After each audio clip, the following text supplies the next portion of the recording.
Hello guys, welcome back to my YouTube channel. ඉතින් කලින් video එකේ ඔයාලා දැක්කා අපේ පැරිස් ටුවර් එකේ අපි පළවෙනි දවස කොහොමද ස්පෙන්ඩ් කරුවේ ඒ වගේම දෙවෙනි දවස අපි කොතනින්ද පටන් ගත්තේ කියලාත් ඔයාලට මතක ඇති අපි අපේ දෙවෙනි දවස පටන් ගත්තේ නෝත්‍ර දාම් කැතීඩ්‍රල් එක ළඟින් මම ඔයාලට කලින් වීඩියෝ එකේ කියපු විදිහට එදා ලස්සන දවසක් වුණා. ඉතින් අපි ෆොටෝ ටිකක් ගන්න අමතක කරුවේ නෑ. ඊළඟට අපේ ඩෙස්ටිනේෂන් එක උනේ ලූවර් මියුසියම් එක. ඉතින් මේ ලූවර් මියුසියම් එක කියන්නේ මොකක්ද? මේ මියුසියම් එකේ හිස්ටරි එක මොකක්ද කියලා මම ඔයාලට මේ වීඩියෝ එකෙන් අරන් එනවා. ඒ වගේම මම ඔයාලගෙන් ඉල්ලා හිටිනවා මේ වීඩියෝ එක ඉවර වෙනකන් නරඹන්න කියලාත්, ඒ වගේම මේ වීඩියෝ එක ලයික් කරන්න කියලාත් මම ඔයාලගෙන් ඉල්ලා හිටිනවා. අපි දැන් මේ ඇවිල්ලා තියෙන්නේ ලූවර් මියුසියම් එකේ එක එන්ට්‍රන්ස් එකකට. එන්ට්‍රන්ස් මම වෙනම ඩිස්ක්‍රිප්ෂන් එකේ දාන්නම්. කොමන්ඩ් මැප් එකේ අපිට පෙන්නනවා අපේ ගත්ත ටිකට් එකේ ෆොටෝ එකක් හරි මම දාන්න. මේ එන්ට්‍රන්ස් තුනෙන් එකක්. ඉතින් මේ ලෝක ප්‍රසිද්ධ කෞතුකාගාරය ගැන කතා කරනවා නම් මේ ඉදි වෙලා තියෙන 12 වන සතවර්ෂයේ පැරිස් නගරය ආරක්ෂා කරන්න හදන බලකොටුවක් විදිහට. පසුකාලීනව එය එවකට රජතුමාගේ රජමාලිගාව හැටියට පරිවර්තනය වී එම රජමාලිගාව වටිනා චිත්‍ර, ඓතිහාසික වස්තු, ඒ වගේම ප්‍රතිමා වලින් පිරෙන්න පටන් ගත්තා. ප්‍රංශ විප්ලවයෙන් පසුව ලුවර් කියන මෙම රජමාලිගාව 1793 දී ජනතාවට කෞතුකාගාරයක් හැටියට විවෘත කරලා තියෙනවා. 1793 වර්ෂයේ සිට මෙම ස්ථානය ලෝක ප්‍රසිද්ධ කෞතුක වස්තු වලින් පිරිච්ච ප්‍රසිද්ධ කෞතුකාගාරයක් හැටියට අද වෙනතෙක් අපිට දැක බලා ගන්න පුළුවන්. මට ඔයාලට තව දෙයක් මතක් කරන්න ඕනේ. මේ මියුසියම් එකේ ටිකට් එක ඔයාලට ඔන්ලයින් උත් ගන්න පුළුවන්. ඔන්ලයින් ටිකට් එකේ ගන්න වාසිය වෙන්නේ ඔයාලට ටිකට් කවුන්ටරේ ගාව පැයක් හෝ ඊට වැඩි කාලයක් රැඳී සිටින්න උවමනාවක් වෙන්නේ නැහැ. ඔයාලා ගාව ටිකට් එක තියෙනවා නම් ඊට අමතරව ඔයාලා ටිකට් එක ඔන්ලයින් ගත්තත් එතනින් ගත්තත් ඔයාලට මියුසියම් එකට ඇතුල් වෙන වෙලාව වෙනකන් අනිවාර්යයෙන්ම ඔයාලට පොලිමේ ඉන්න වෙනවා. ඔයාලට පොඩි ළමෙක් ට්‍රැවල් කරනවා නම් එයාලට පොඩි බෙනිෆිට් එකක් තියෙනවා. එහෙම නැත්නම් ඔයාලට අනිවාර්යයෙන්ම ඔයාලගේ ටයිම් එක වෙනකන් ඔයාලට පොලිමේ ඉඳලා ඊට පස්සේ තමයි මියුසියම් එකට ඇතුල් වෙන්න පුළුවන්කම දෙන්නේ යාලා.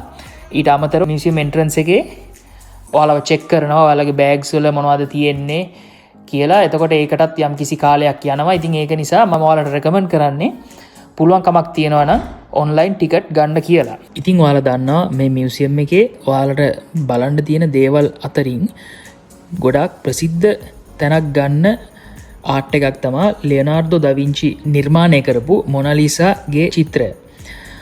ඉතින් ඔයාලා මේ මියුසියම් එක බලන්න එන මේන් පර්පස් එක මොනාලිසාගේ චිත්‍රය බලන්න නම් මම ඔයාලට සජෙස්ට් කරනවා මේ මියුසියම් එකේ තියෙනවා සෙක්ෂන් 3ක්.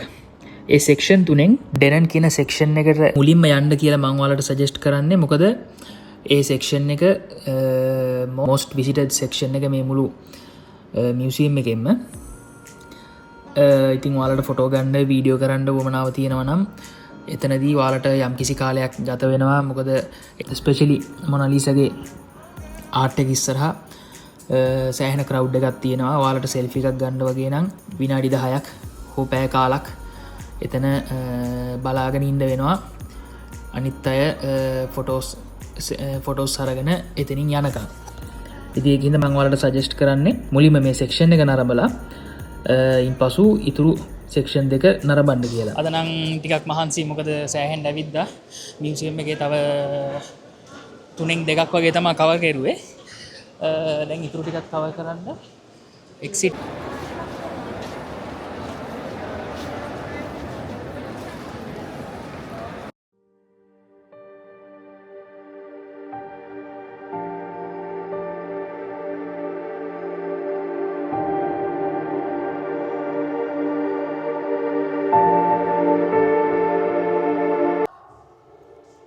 මේ තියෙන්නේ ලූවර් මියුසියම් එකේ ස්ට්‍රක්චර් එකක්. යාලා ගොඩක් ඩීටේල්ස් මේකේ පෙන්නලා තියෙනවා. අපිට පේනවත් ඇති. ඒ වගේම අපිට මෙතන ගයිඩ් එක තියෙනවා. අපිට ලැංග්වේජ් තුනකින් සිලෙක්ට් කරගන්න පුළුවන් ෆ්‍රෙන්ච් ඉංග්ලිෂ් ස්පැනිෂ් ලැංග්වේජ් තුනෙන් අපිට සිලෙක්ට් කරගන්න පුළුවන් එතනින් ගියාම අපිට පෙන්න්නනවා මියසියම් එක මේන් හෝල්ස් වල ෆොටෝස් අපිට එක සිලෙක්ට් කරලා එතන පොඩි යාල් එක්ස්පලේන් කරලා තියෙනවා එක ටයිම් ලයින් එකට අනුව ඒක වෙනස් වෙලා තියෙන විදිහවල් ගැන සෙක්ෂන් එක යාලා ඩෙඩිකේට් කරලා තියෙන්නේ මියසියම් එක ස්ටෝරිය එක ගැන අපිට කියලා දෙන්න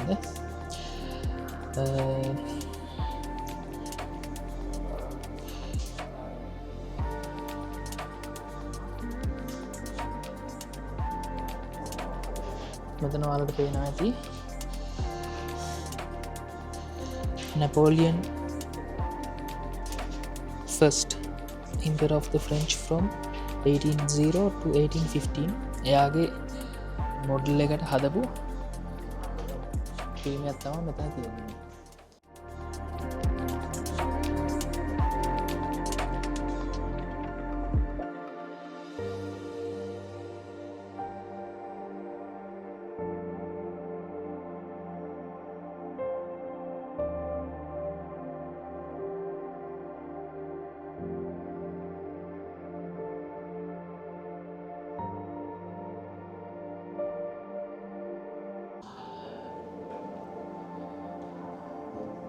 මේ මියසියම් එක දෙවෙනි සෙක්ෂන් එක පටන් ගන්න ඊජිප්තුවත් එක්ක බැඳිච්ච දේවල් තමා යාලා අපිට මේ ඩිස්ප්ලේ කරන්නේ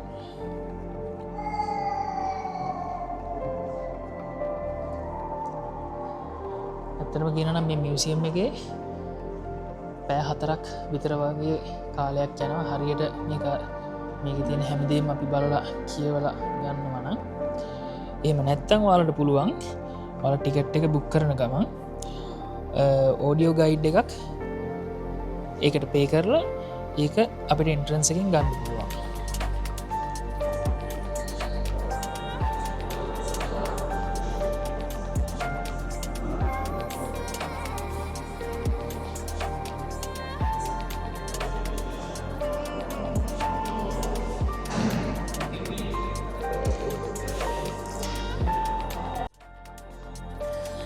ඉතින් මෙන්න මේ විදිහට තමයි අපි ලූවර් මියසියම් එකේ ටුවර් එක නිමා කෙරුවේ අපිට චූටි එක්කෙනත් එක්ක මුළු මියසියම් එකම නරඹන්න පුළුවන් කමක් ලැබුණේ නැහැ. ඉතින් අපි බලමු අපේ පැරිස් ටුවර් එකේ 3 වෙනි දවසේ මොනවද කෙරුවේ කියලා.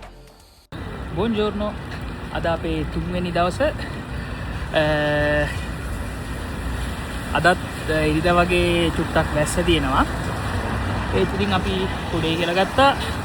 පොඩි කෙනාවත් ඔහොමම කව කරගත්තා කව කරගෙන අපිට තව තැන් 3-4ක් තියෙනවා බලන්න අපි දැන් පළවෙනි තැනට ඇවිල්ලා තියෙන්නේ මේ ඔබ දකින්නේ පැරිසියේ ඇති විශාලම චතුරස්‍රය වන ප්ලාස් දෙ කොන්කෝර්ඩ් කියන චතුරස්‍රය මෙම ඓතිහාසික ස්ථානය ප්‍රංශ විප්ලව සමයේදී මෙම ස්ථානය මිනිසුන්ට මරණ දඬුවම දීමට යොදාගත් ස්ථානයක් ලෙස නම් කරනවා ඒ අතරින් 8 වන ලුයිස් රජතුමන් සහ ඔහුගේ භාර්යාව වන මේරි ඇන්තොනියට් යන යුවලත් මෙම ස්ථානයේදී මරණ දඬුවමට ලක් වී ඇති බව සඳහන් වෙනවා.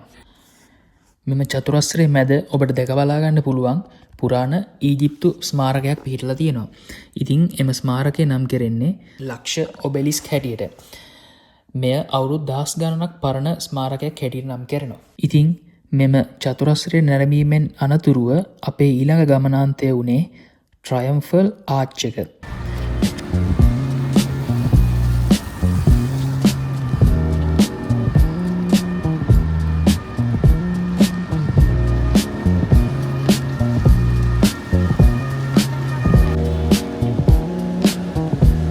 අපි මේ ශාම්ස් දෙලිසේ කියන වීදිය ඇවිදගෙන යනකොට අපිට පුළුවන්කම ලැබුණා පැරිසියේ තවත් ප්‍රසිද්ධ ස්ථාන දැක බලාගන්න.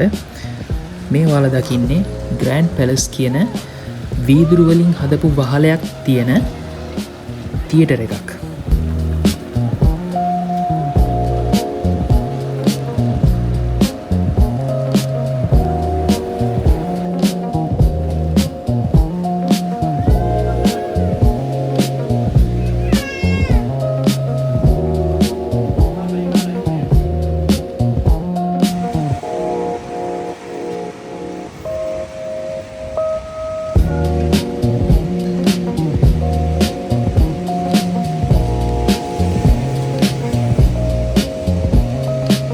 ඉතින් මේ ට්‍රයම්ෆල් ආච්චක ගැන කතා කරනා නම් මම කලින් කියපු විදිහට එය පිහිටලා තියෙන්නේ ශාම්ස් දෙලිසේ කියන මහා වීදියේ අවසානයේ. මෙය නැපෝලියන් බොනපාට් විසින් ප්‍රංශ හමුදාවේ ජයග්‍රහණය සැමරීමට වර්ෂ 1806දී ඉදිකිරීමට පටන් අරන් තියෙනවා. මෙහි බිත්තිවල ප්‍රංශ සෙබළුන්ගේ නම් සහ යුද ජයග්‍රහණ ගැන ලියවිලා තියෙනවා. ඒ වගේම තව දෙයක් මතක් කරන්න ඕනේ මෙම ස්ථානයට යටින් unknown soldier හෙවත් ප්‍රංශයේ මියගිය සියලු සොල්දාදුවන් සමරන්න ස්මාරකයක් ඉදි කරලා තියෙනවා. මෙම ස්මාරකයේ දැල්වෙන පහන පැය 24ම දැල්වෙන විදිහට තමයි එයාලා නිර්මාණය කරලා තියෙන්නේ. මෙය වර්ෂ 1923 සිට අද වනතෙක් නොකඩවා දැල්වෙනවා කියලා තමයි සඳහන් වෙන්නේ.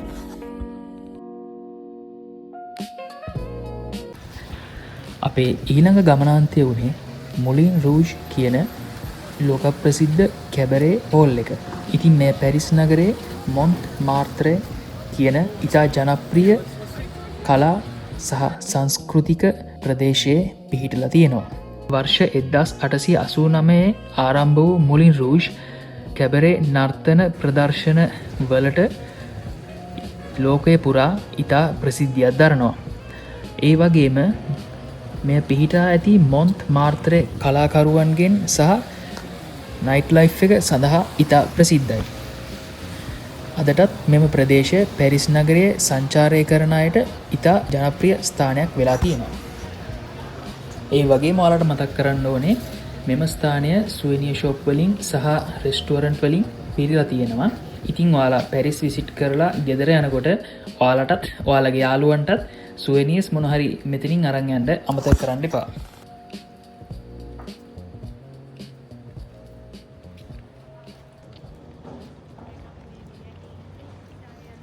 අපේ රෙස්ටෝරන්ට් එකේ ටේබල් එක රිසර්ව් කරුවේ එකමාරට. අපි හිතුවේ නෑ අපිට කාලය තියෙයි කියලා ඇවිදලා සේරම තැන් බලලා රෙස්ටෝරන්ට් එකට යන්න. ඒ නිසා අපි දැන් අපිට තව පැයක විතර කාලයක් තියෙනවා. පැයක විනාඩි 45ක විතර කාලයක්. ඒක නිසා මේ පැත්තට ආවා. අපි දැන් මේ පැත්තට ආවා සුවෙනියර් ටිකක් ගන්න. ගෙදරට මැග්නට් එකක් අපි අනිවාර්යයෙන්ම අපි විසිට් කරන පැත්තේ මැග්නට් එකකුයි පෝස්ට් කාඩ් එකකුයි ගන්නවාමයි. අපේ තියෙනවා ඔයාලට පෙන්නන්නම් ගෙදර ගියාම වෝල් එකක් අපේ මේ පෝස්ට් කාඩ් අලවන්න. ඒ වගේම අපේ මැග්නට් වලට වෙනම ප්ලේස් එකක් අපි අපේ ගෙදර තියෙනවා.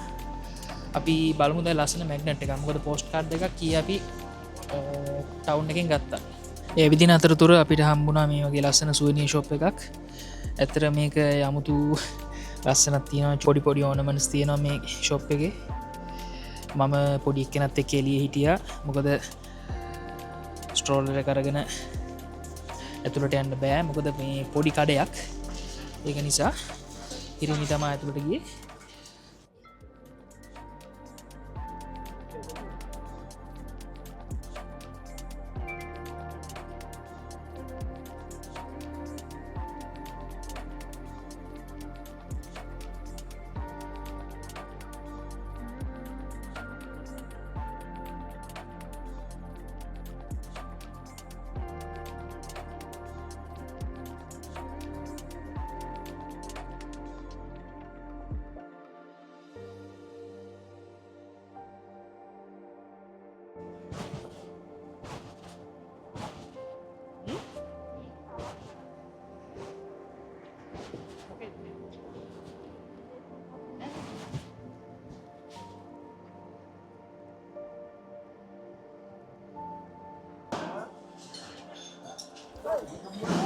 ෆයිනලි ලන්ච් එකට අපි රෙස්ටෝරන්ට් එකට ආවා. අපිට අපි මේ රෙස්ටෝරන්ට් එක බුක් කරුවා පැරිස් එන්න දවස් දෙකකට කලින් වගේ තමයි අපි මේ රෙස්ටෝරන්ට් එක බුක් කරුවේ. මොකද මේක ටිකක් ක්‍රවුඩඩ් හින්දා අනිවාර්යයෙන්ම ඔයාලා ටේබල් එකක් රිසර්ව් කරලා එනවා නම් ඔයාලට ගොඩක් ලේසි වෙයි. මොකද නැත්තම් ඔයාලට ටේබල් එකක් ෆ්‍රී වෙනකන් ඔයාලට බලාගෙන ඉන්න වෙනවා. ඉතින් ඒක පැය භාගයක් වේද පැයක් වේද කියලා අනුමාන කරන්න අමාරුයි. මොකද මේ රෙස්ටෝරන්ට් එක ගොඩක් ක්‍රවුඩඩ් ප්ලේස් එකක් නිසා.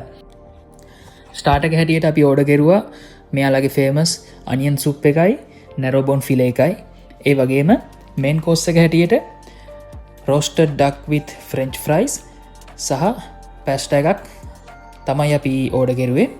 ඩෙසර්ට් එක හැටියට මම ගත්තා ක්‍රෙම් බ්‍රියුලේ එකක්. මොකද ක්‍රෙම් බ්‍රියුලේ එක නම් ඇත්තටම කියනවා නම් රහයි. ඔයාලා මේ රෙස්ටෝරන්ට් එකට එනවා නම් අනිවාර්යයෙන්ම ක්‍රෙම් බ්‍රියුලේ එක try කරලා බලන්න. මොකද අපි සාමාන්‍යයෙන් ඉතාලියේ කන ක්‍රෙම් බ්‍රියුලේ එකට වැඩිය රසට යාලා ඒක හදලා තියෙනවා. ඉතින් මෙන්න මේ විදිහට තමයි අපේ පැරිස් ටුවර් එක අපි නිමා කෙරුවේ.